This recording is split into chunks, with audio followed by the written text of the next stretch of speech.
Boa noite a todas e todos. Sou Maria Célia Nunes e estou de volta com mais uma história.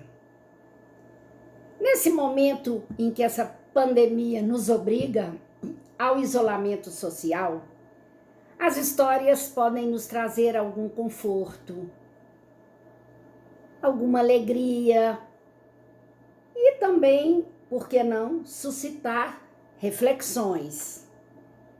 Hoje eu vou contar para vocês uma história da tradição oral oriental.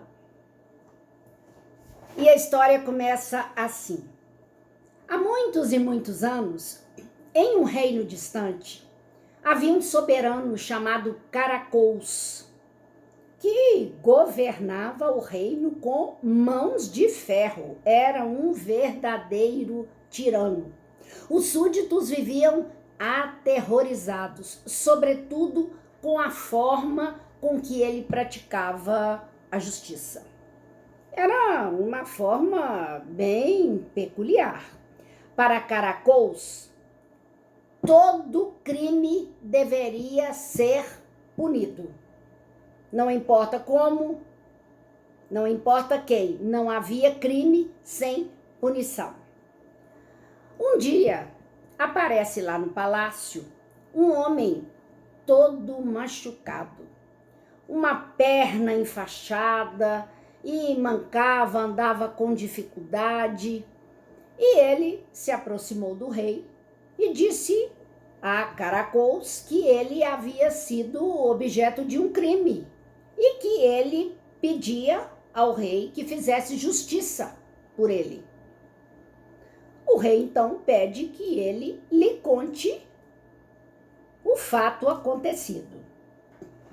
Aí ele diz ao rei que ele era um ladrão renomado, extremamente competente, que sempre trabalhava com planejamento e de forma minuciosa para que nada desse errado, nada fugisse ao seu controle.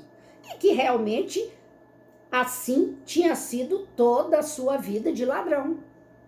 Mas que na noite anterior, ele, que já havia planejado assaltar uma casa, uma mansão, né? Uma casa maravilhosa de um homem riquíssimo, onde ele sabia que existiam muitos objetos valiosos, joias preciosas, e que ele conseguiu escalar o muro, e na hora que ele se dependurou na janela para poder arrombá-la e entrar dentro da casa, a janela se despregou da parede e veio por cima dele e os dois despencaram no chão, uma queda de uns 3 a 4 metros. Por isso, ele estava todo machucado, impedido de trabalhar por uns 6 meses e a família não teria como sobreviver. Caracols, então, fala com ele, mas a culpa não é sua. A culpa é do dono da casa. Como que um homem arquimilionário constrói uma mansão e com uma janela vagabunda, precária, feito essa, mandou que os seus soldados fossem até a casa do milionário. Quando o homem soube que estava sendo convocado ao palácio, ele entrou em pânico, porque ele era um contumaz sonegador de impostos e acreditou que tinha sido descoberto. Mas quando ele chegou ao palácio e ele ficou sabendo do motivo, ele até se sentiu aliviado e disse: Majestade, eu construí esta casa com o maior requinte. Os engenheiros, os arquitetos, os mais renomados do reino, o marceneiro, que fez todo o serviço de madeira da minha casa, é o mais famoso, célebre. O trabalho dele é reconhecido em todo o reino e eu paguei uma fortuna pelo trabalho dele. Agora, tenho que reconhecer que o trabalho foi mal feito, porque, ora, foi porque essa janela se despencou que o ladrão se feriu. Então a culpa não é minha, o senhor há de convir que a culpa não é minha. E Caracol concordou perfeitamente e mandou que os soldados convocassem o carpinteiro ao palácio. O carpinteiro, quando soube que estava sendo convocado ao palácio, também ficou preocupadíssimo, mas ele não imaginava o que ele podia ter feito. As pessoas viviam aterrorizadas, tinham muito medo de Caracols. Quando ele chega lá e fica sabendo do motivo, ele então pensa, eu vou falar a verdade, porque se eu falar a verdade, ele vai me perdoar e eu vou sair daqui tranquilamente. E aí, ele contou ao rei que ele era um carpinteiro famoso, o trabalho dele era quase que uma obra de arte.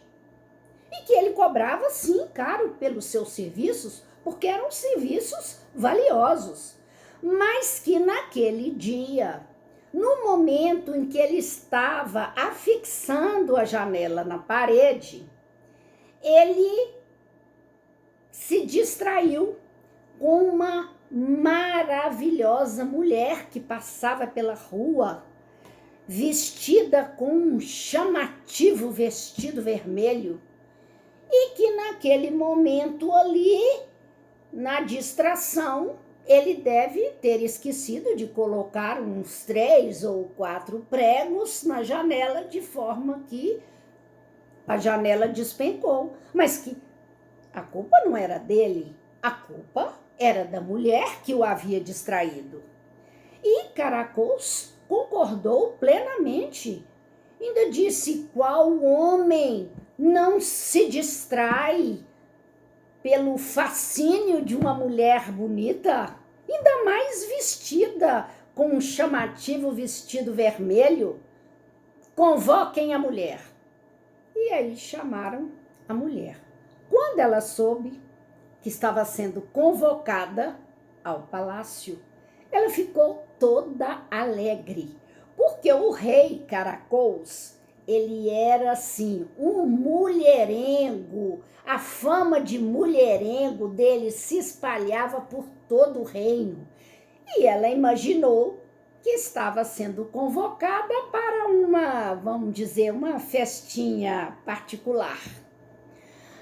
Quando ela chegou e ficou sabendo da razão da sua permanência, da sua chamada ali, ela ficou surpresa, mas ela era uma mulher muito esperta e foi logo dizendo: Majestade, a culpa da minha beleza é de Alá. Foi Alá que me fez linda assim. Agora, o vestido vermelho foi o vendedor da tenda de roupas do mercado. Ele me convenceu a comprar, disse que a roupa ia ficar maravilhosa em mim. E aí eu fui convencida e ele me engambelou e eu acabei comprando o vestido. Então a culpa não é minha, a culpa é de quem me vendeu o vestido. E Caracols concordou plenamente. E antes de pedir os soldados para irem convocar o vendedor da tenda de roupas, convidou aquela mulher para ir ao palácio à noite, para que eles tivessem assim uma conversa mais íntima.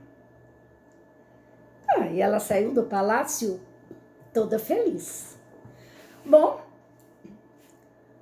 o homem da tenda não estava entendendo nada. Ele não sabia o que crime ele tinha cometido, ele estava apavorado e chegou lá no palácio, não conseguia se expressar, ele gaguejava, ele estava trêmulo. E aí o rei mandou que ele fosse enforcado na porta do presídio do palácio. Mas o homem era muito alto. Ele era mais alto do que a porta do presídio. E os soldados não conseguiram colocar a corda no pescoço dele.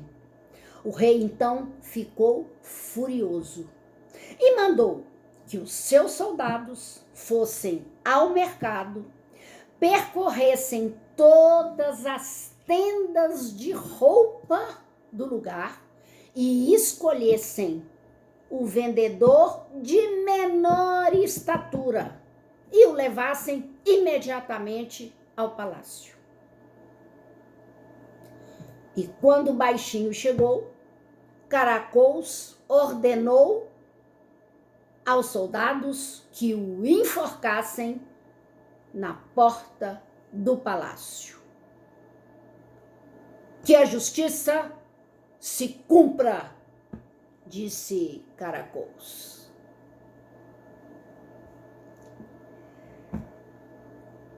Amanhã eu estarei recebendo no auditório algumas crianças, aliás, de todas as idades, de 0 a 100 anos, para ouvir uma linda história. E na próxima semana estarei de volta com mais uma história para o público não tão criança assim. Espero todos que tenham uma boa semana, permaneçam no isolamento, porque assim estaremos cuidando de nós e estaremos cuidando do outro. Um beijo a todos e todas e até a próxima semana. Muito obrigada pela atenção.